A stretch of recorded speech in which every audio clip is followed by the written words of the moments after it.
उत्तर प्रदेश में लगातार अधिवक्ताओं पर हमले हो रहे हैं और इसको लेकर आज से अधिवक्ता पूरी तरह से आंदोलनरत हैं, क्योंकि उनका साफ तौर पे कहना है कि पुलिस भी उनकी नहीं सुनती है और साथ ही साथ लगातार अलग अलग जिलों में अधिवक्ताओं पर हमले हो रहे हैं, जिसके विरोध में 3 दिनों के लिए कार्य से वो विरक्त रहने वाले हैं। इस समय हम मौजूद हैं कानपुर में, जहां पर यह कहा जाता है कि एशिया की सबसे बड़ी बार है, सबसे बड़े अधिवक्ता यहां पर मौजूद होते हैं। तो उन्हीं से बात कर लेते हैं। सबसे पहले आपसे जानना चाहेंगे कि किस बात को लेकर आप लोग आंदोलनरत हैं? देखिए, पिछले कई वर्षों में देखा गया है कि शासन और प्रशासन अधिवक्ताओं से विमुख रहता है और इसी प्रकरण में एक मामूली सी घटना में जहां जिला प्रशासन और पुलिस प्रशासन उसे सुलझा सकता था हापुड़ में, और एक महिला अधिवक्ता जो अपने पिता को लेकर कोर्ट जा रही थी किसी कारणवश, उस घटना के कारण इस बुरी तरीके से पुलिस प्रशासन ने अत्याचार किया, लाठीचार्ज किया, निहत्थे वकीलों को जो पुलिस ने मारा है उस पर भी कोई शासन ने संज्ञान नहीं लिया। यूपी बार काउंसिल ने तत्काल संज्ञान लेके माननीय मुख्यमंत्री को अल्टीमेटम दिया सरकार को कि आप 48 घंटे में कोई कार्रवाई करिए, लेकिन 48 घंटे में कार्रवाई न करके एक SIT का गठन कर दिया गया जिसमें जुडिशरी और सीनियर एडवोकेट्स का कोई डेलीगेशन, कोई व्यक्ति सम्मिलित नहीं था। फर्दर दूसरे दिन गाजियाबाद में तत्काल एक हत्या हो जाती है, ठीक एक दिन बाद जौनपुर में एक हत्या हो जाती है। तो ऐसा लग रहा है कि कहीं ना कहीं सरकार वकीलों के प्रति संवेदनशील नहीं रही। और राष्ट्रपति से लेकर उच्चतम न्यायालय और असेंबली पार्लियामेंट में कहा जाता है कि साहब part of the court, part of the judiciary, और समाज को संचालित करने वाला, दिशा देने वाला जब वकील इस तरीके से सड़कों पे मार खाएगा तो कहीं ना कहीं राज्य विधिक परिषद को संज्ञान लेना पड़ेगा। और इसी प्रकरण पे हमने अभी फिलहाल 3 दिन की कलमबंद स्ट्राइक का आह्वान किया है और इस बीच में अगर शासन ने हमारी मांगों को नहीं माना तो निश्चित रूप से एक प्रदेश स्तरीय सम्मेलन बुला के विधानसभा के घेराव का भी कार्य किया जाएगा।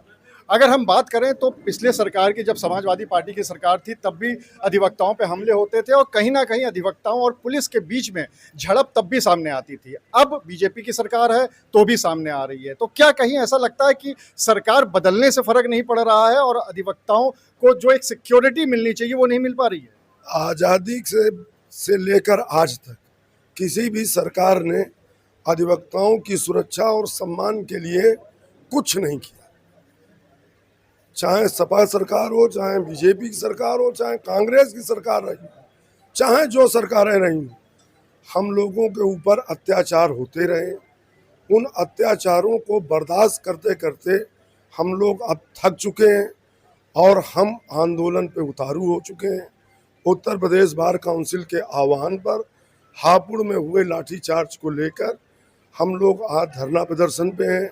3 दिन कलमबंद हड़ताल रहेगी जब तक लाठीचार्ज करने वाले अधिकारी और पुलिस कर्मचारियों के खिलाफ मुकदमा दर्ज होकर उनका निलंबन नहीं होगा, उन्हें जेल नहीं भेजा जाएगा।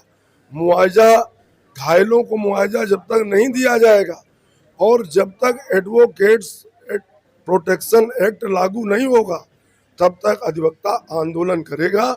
और अधिवक्ताओं के आंदोलन से अंग्रेज भाग गए थे, सरकारें भी हटेंगी, ये मैं दावे से कहा। अधिवक्ता प्रोटेक्शन एक्ट का बहुत समय से इंतजार हो रहा है। एक चीज आपसे जानना चाहेंगे कि आखिर ऐसा क्यों होता है कि हर आंदोलन में कहीं ना कहीं पुलिस और अधिवक्ताओं के बीच में ही बात निकल के आती है? उदासीनता आखिर किस मुद्दे पर है, किस लेवल पे है? पुलिस अधिवक्ताओं से बराबर विरोध मानती है, अधिवक्ताओं के खिलाफ तुरंत मुकदमा लिख लेती है।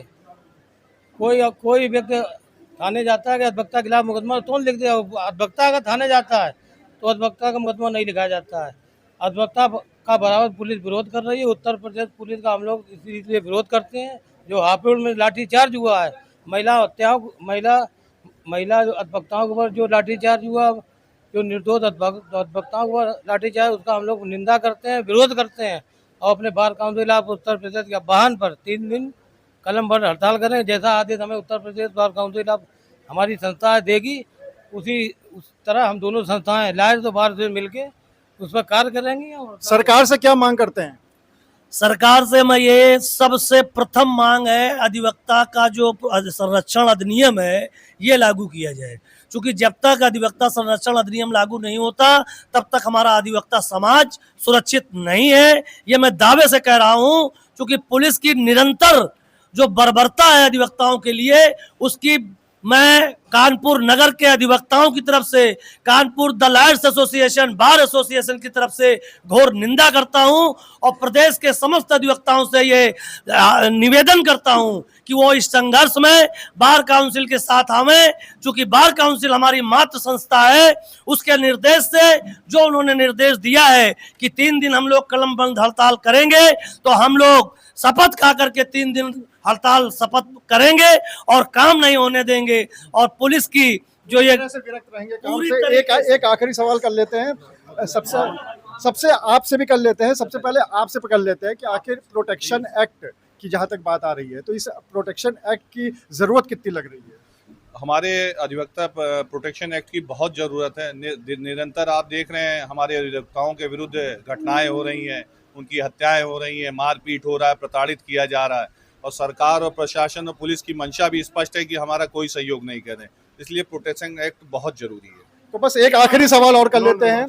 आपसे ये जानना चाहेंगे कि आखिर ये पुलिस की जो उदासीनता है, क्या आपको लगता है कि सरकार की उदासीनता है जो कि पुलिस के रूप में सामने आती है? क्योंकि जब भी आप लोग का कोई भी मामला होता है उसमें आपकी और पुलिस के बीच में ही हमेशा से टकराव देखने को मिलता है। देखिए, अधिवक्ता हमेशा समाज का चौथा स्तंभ है और वो हमेशा गलत चीज़ों का विरोध करता है और प्रशासनिक अधिकारी अपनी मनमानी चलाने का प्रयास करते हैं। इस वजह से हमेशा अधिवक्ता और प्रशासनिक अधिकारियों के बीच में मतभेद रहते हैं। लेकिन सरकार को संज्ञान लेकर अधिवक्ताओं के सम्मान के लिए कुछ ना कुछ अधिवक्ता प्रोटेक्शन एक्ट लागू कर और प्रशासनिक अधिकारियों को सीख देनी चाहिए, अधिवक्ताओं से व्यवहार करें, क्योंकि अधिवक्ता अपनी बात को जोरदारी से, या अपनी बात को छोड़ दीजिए, सामाजिक मुद्दों की बात को जोरदारी से प्रशासनिक मंचों पे रखता है और इसीलिए अधिवक्ता और प्रशासनिक अधिकारियों में विरोधाभास रहता है। तो ये अधिवक्ता थे कानपुर कोर्ट के, जिनका ये कहना है कि 3 दिन तक तो उनका आंदोलन रहेगा ही रहेगा, लेकिन साथ ही साथ जो एडवोकेट प्रोटेक्शन एक्ट है उसकी मांग इन्होंने जोरदारी तरीके से की है। कैमरामैन शारिक खान के साथ अनुराग अग्रवाल, TV9 कानपुर।